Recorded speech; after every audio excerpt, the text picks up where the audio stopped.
Bismillahirrahmanirrahim. Assalamualaikum warahmatullahi wabarakatuh. Selamat sore, salam sejahtera bagi kita sekalian. Shalom, salve om swastiastu, namo buddhaya, salam kebajikan. Yang saya hormati Wakil Presiden Saudara Gibran Rakabuming Raka, para Menteri Koordinator Kabinet Merah Putih, para Menteri, para Kepala Badan, Jaksa Agung, Kepala BIN, Kapolri, Kasat mewakili Panglima TNI yang sedang dinas ke luar negeri, serta seluruh Wakil Menteri dan anggota Kabinet Merah Putih yang saya banggakan. Hari ini saya mengundang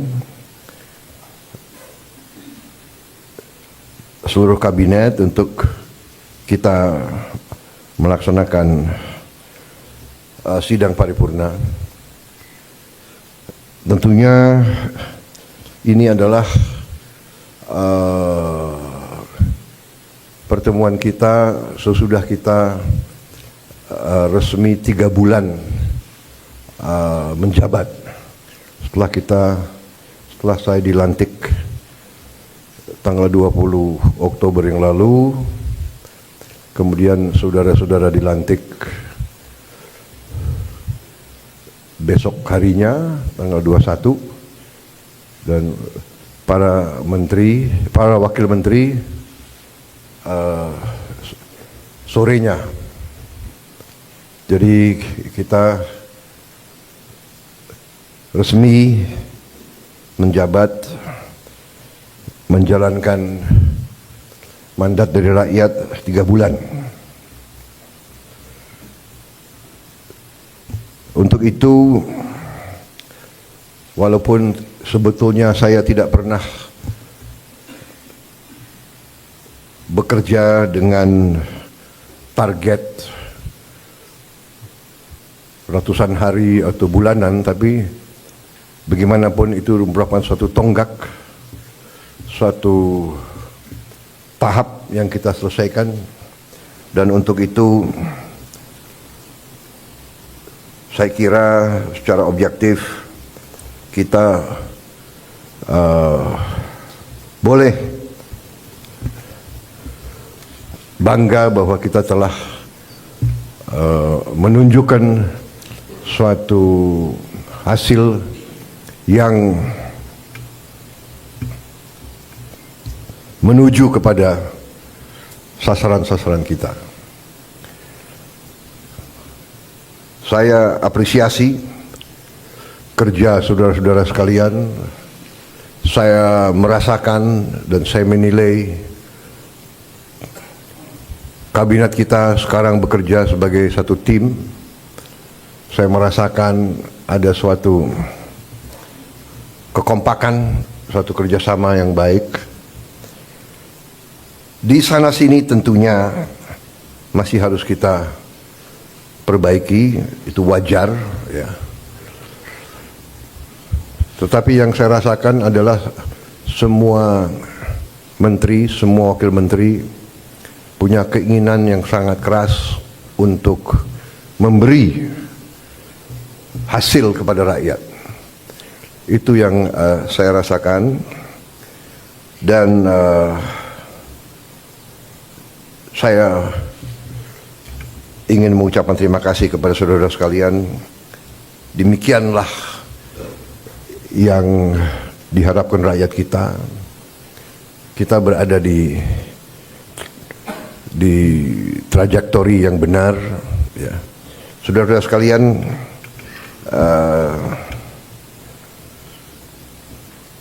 saya tadi pagi kebetulan berjumpa dengan Profesor Emil Salim, seorang senior, usianya 94 tahun, berkali-kali jadi menteri. Ya, beliau menyampaikan pesan-pesan, menyampaikan harapan-harapan dan menyampaikan apa-apa yang beliau jadikan pegangan beliau.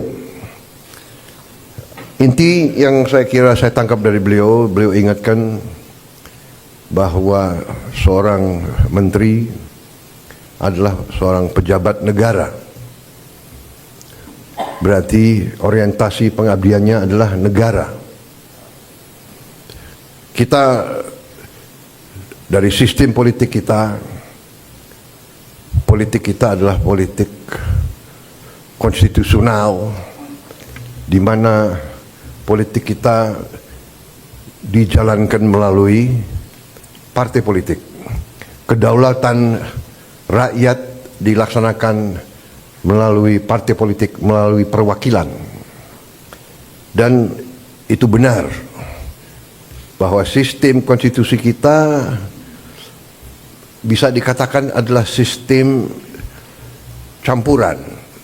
Presidennya dipilih langsung dari rakyat, presidennya memiliki wewenang-wewenang presidensial,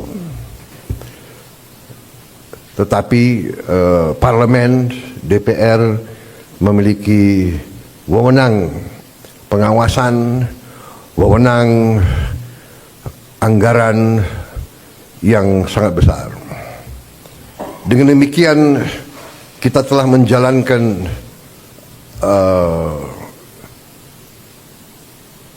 statecraft kita, bernegara kita telah jalankan dengan tahap demi tahap, tahun demi tahun, melalui pengalaman, melalui cobaan, melalui rintangan, tapi tahap demi tahap kita telah maju, telah menyelesaikan masalah-masalah bangsa dan masalah-masalah negara. Dengan demikian, saudara-saudara, apa yang tadi disampaikan sebagai harapan para senior kita diingatkan bahwa sebagai pejabat negara, orientasi kita pertama untuk negara. Kita memang ada yang berasal dari partai politik, ada yang berasal dari organisasi kemasyarakatan dan sebagainya, ada yang berasal dari dunia akademi, dunia ilmuwan, ada yang dari NGO, dari LSM. Tapi begitu kita sudah disumpah, begitu kita menjabat sebagai pejabat negara, orientasi kita, kepentingan kita adalah untuk negara. Dan untuk itu saya ucapkan terima kasih, karena saya rasakan walaupun begitu banyak tokoh-tokoh dari berbagai latar belakang, tapi yang saya rasakan sekarang orientasi kita adalah kepentingan negara, kepentingan rakyat. Dan saya kira ini dirasakan oleh rakyat kita. Saudara-saudara, dari hasil sementara kita merasakan bahwa pemerintah kita efektif. Di akhir tahun 24, liburan hari Natal, tahun baru, berjalan dengan lancar, dengan aman. Untuk itu saya ucapkan terima kasih kepada seluruh pejabat terkait dan jajarannya yang telah bekerja keras, Menko Polkam, Menko Infrastruktur,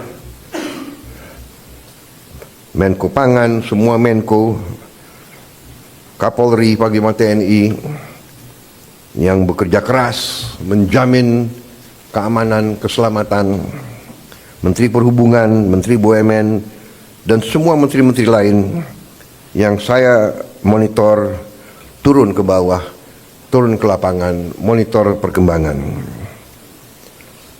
Kita juga membuktikan bahwa pemerintah kita efektif.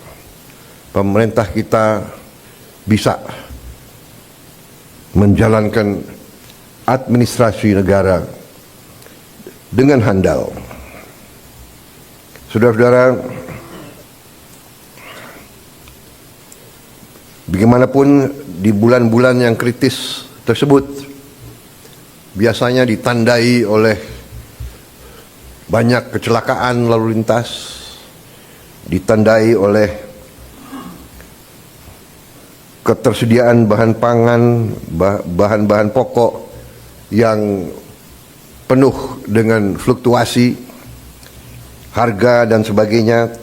Kali ini kita berhasil untuk menjalankan suatu keadaan yang stabil, penuh ketenangan, penuh kesejukan. Di tengah banyak dunia dilanda konflik, ketegangan, krisis, bahkan perang, kita mampu menjaga kesejukan, ketenangan, perdamaian di negara kita. Saudara-saudara sekalian, saya juga terima kasih dalam 3 bulan kita telah memberi bukti kepada rakyat kebijakan-kebijakan kita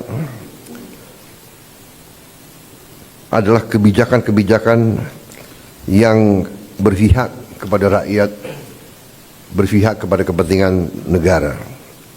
Yang pertama tentunya saya menyampaikan apresiasi kepada Menteri Keuangan dengan semua timnya yang telah menyusun APBN dengan baik, dengan cermat, kerja keras, karena saya terus-menerus monitor, saya terus-menerus menuntut penghematan, efisiensi. Saya menuntut keberanian memotong hal-hal yang tidak esensial. Saya tegaskan bahwa kriteria anggaran yang akan kita laksanakan, kriteria pertama adalah harus bisa menciptakan lapangan kerja. Sudah saya katakan berkali-kali. Kedua, harus meningkatkan produktivitas. Produktivitas ini harus bisa diukur dengan kuantifikasi. Berapa devisa yang dihasilkan? Berapa devisa yang dihemat?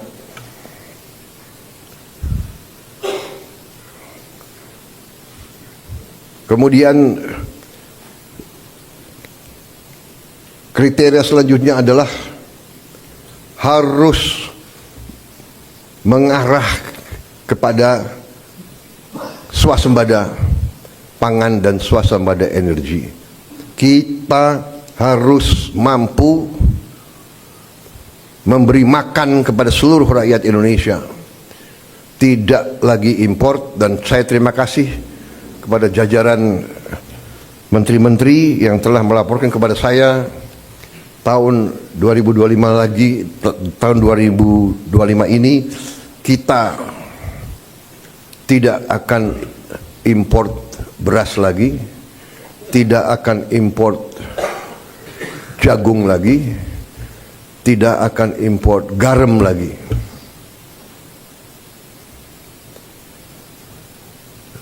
Artinya target yang saya berikan kepada kabinet bahwa Indonesia kita harus swasembada pangan dalam waktu 4 tahun. Alhamdulillah target itu bisa kita capai akhir 2025, paling lambat awal 2026. Jadi mungkin 3 tahun lebih cepat dari sasaran yang kita tetapkan. Artinya bahwa dengan niat baik, dengan kerja keras, ya, dengan orientasi kepada negara dan bangsa, kebijakan yang masuk akal akan membuahkan hasil yang cepat. Ini harus kita yakini.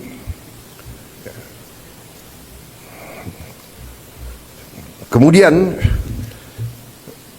kriteria selanjutnya adalah harus bisa memberi terobosan teknologi.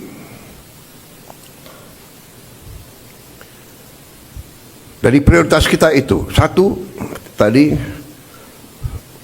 bahwa harus menciptakan lapangan kerja, tingkatkan produktivitas, swasembada pangan, swasembada energi. Dengan swasembada pangan dan swasembada energi kita aman. Kita tidak boleh bergantung kepada sumber di luar negeri. Sudah berkali-kali saya tekankan itu. Dalam krisis dunia tidak ada negara yang akan mengizinkan pangan keluar dari negaranya. Ini sudah hukum sejarah. Dan kriteria selanjutnya harus bisa menghasilkan terobosan teknologi. Berarti pengeluaran investasi untuk sumber daya manusia, untuk pendidikan, untuk sains dan teknologi, ini termasuk sesuatu yang vital dan sesuatu yang harus kita jalankan. Jadi saudara-saudara,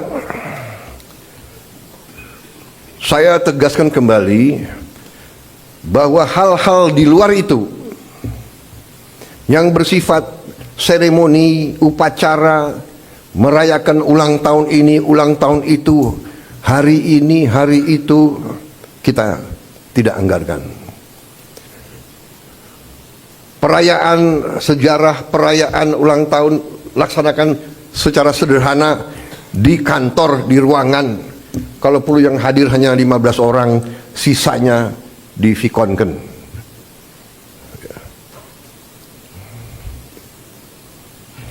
Perjalanan dinas dikurangi.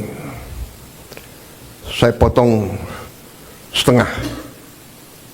Dengan setengah kita bisa menghemat 20 triliun lebih. Kalau kita hitung 20 triliun, berapa puluh ribu sekolah, gedung sekolah bisa kita perbaiki.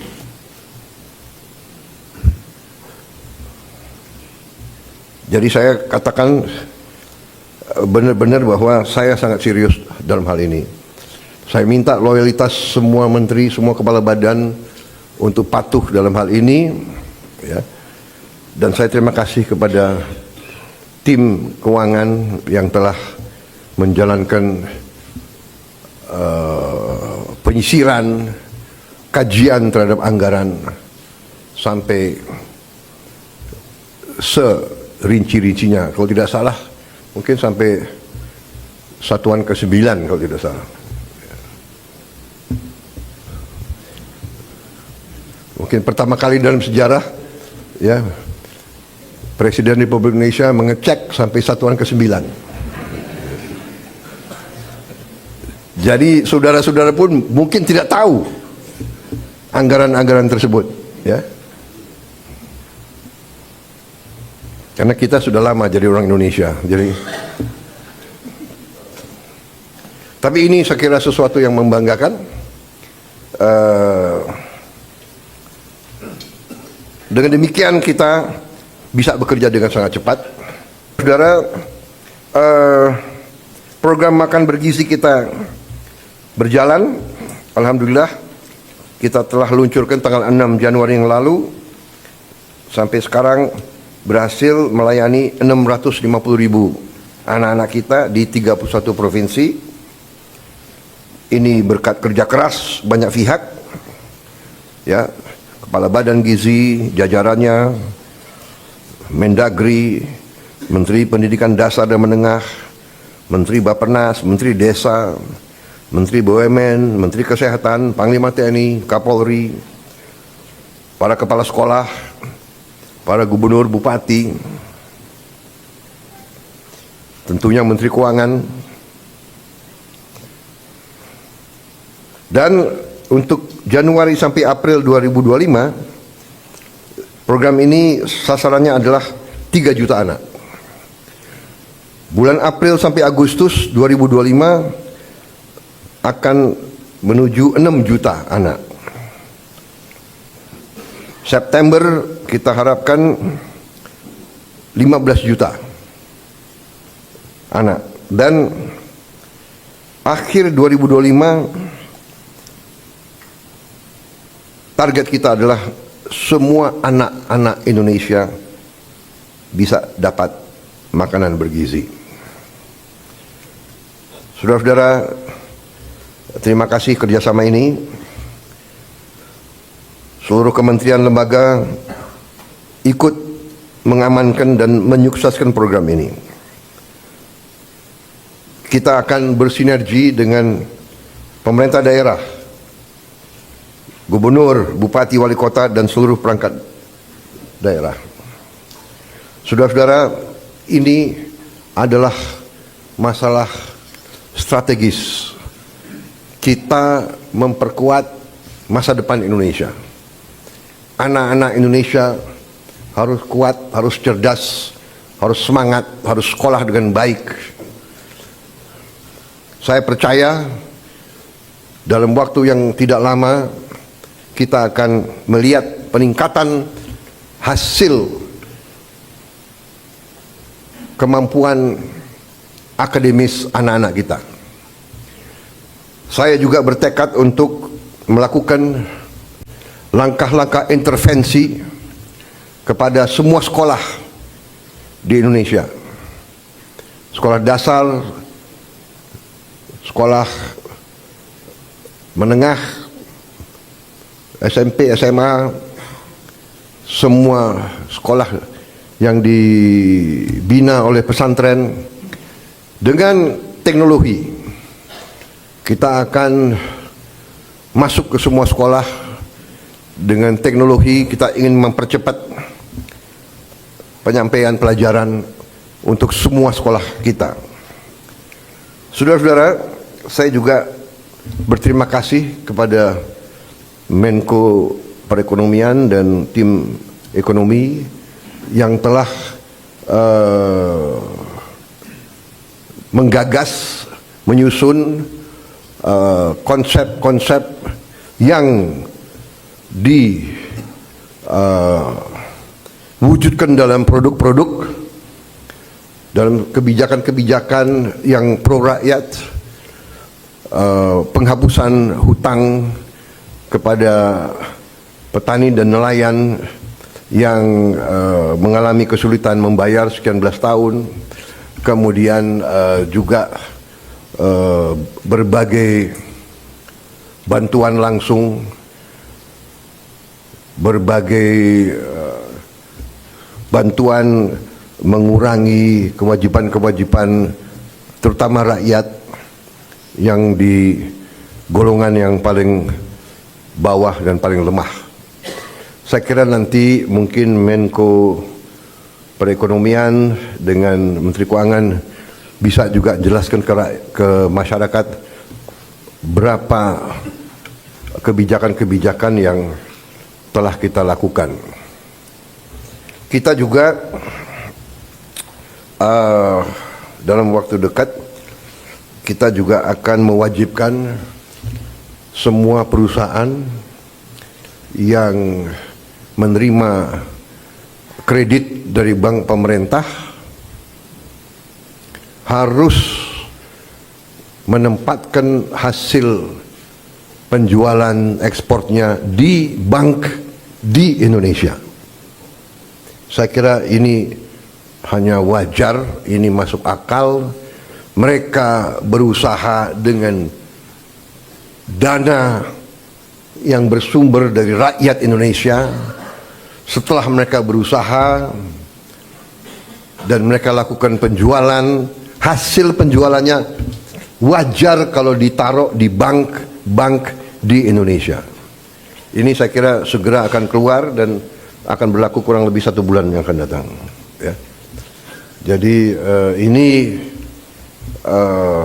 adalah sesuatu yang logis, yang masuk akal. Kemudian saya juga sudah memberi keputusan kepada unsur penegak hukum, Jaksa Agung, BPKP, Kapolri, dan Panglima TNI untuk menegakkan hukum dan aturan khususnya bagi perusahaan-perusahaan yang melanggar ketentuan-ketentuan pertanahan dan hutan. Ketentuan-ketentuan kita harus dipatuhi. Tidak ada yang memiliki perlakuan khusus. Bagi mereka yang sudah diberi kesempatan berkali-kali untuk menyelesaikan kewajiban-kewajibannya dan tidak melakukan, ya, pemerintah akan melaksanakan kewajibannya, mencabut izin dan menguasai kembali lahan-lahan tersebut. Apalagi lahan-lahan itu adalah hutan lindung dan sebagainya. Jadi ini juga langkah yang akan kita laksanakan. Saudara-saudara sekalian, saya juga sangat berterima kasih kepada banyak jajaran. Baru hari Senin kemarin saya mendapat kehormatan meresmikan 37 proyek strategis ketenaga listrikan nasional, mencakup 26 pembangkit listrik dengan kapasitas total 3,2 gigawatt serta 11 jaringan transmisi dan gardu induk di 18 provinsi. Sebagian besar dari pembangkit listrik ini adalah energi bersih, energi terbarukan. Saya kira kalau dicek nanti, ini mungkin peresmian terbesar dalam satu hari. Ini menunjukkan daya kemampuan kita, ya. We can do it. Dan ini saya harus sampaikan bahwa ini hasil kerja keras pemerintah-pemerintah sebelum pemerintah kita. Jadi marilah kita selalu menghormati semua pihak, semua yang telah bekerja keras, pendahulu-pendahulu kita. Kita sampai di sini bukan seketika. Kita sampai di sini karena perjalanan jauh. Pembangunan suatu bangsa bukan pembangunan 1 tahun, 5 tahun, 10 tahun. Pembangunan suatu bangsa adalah puluhan tahun. Apa yang dirintis Bung Karno, kita nikmati sekarang. Apa yang diteruskan oleh Pak Harto, kita teruskan, kita nikmati sekarang. Demikian presiden demi presiden, Pak Habibie, Gus Dur, Ibu Mega, Pak Jokowi, ini terus. Jadi contohnya saya baru 3 bulan menjabat, saya sudah resmikan proyek yang dilaksanakan mulai 2015, bayangkan. Jadi inilah yang saya minta menjadi alur bernegara kita. Kita ini melanjutkan suatu long march, perjalanan jauh, estafet demi estafet kita terima. Baru nanti kita akan mencapai cita-cita kita. Saya sangat optimis bahwa kita akan sampai ke situ. Saudara-saudara, Sementara itu yang saya sampaikan, teman-teman media saya kira cukup banyak bahan ya. Sekarang akan saya sampaikan hal-hal yang belum perlu Anda dengar. Kan begitu kan? Saya kira media ini masih muda-muda ya. Jadi ada hal-hal yang kalau orang tua bicara yang muda-muda yang muda-muda, anak-anak biasanya tunggu di luar. Kan begitu kan? Ya. Terima kasih sementara. Ya.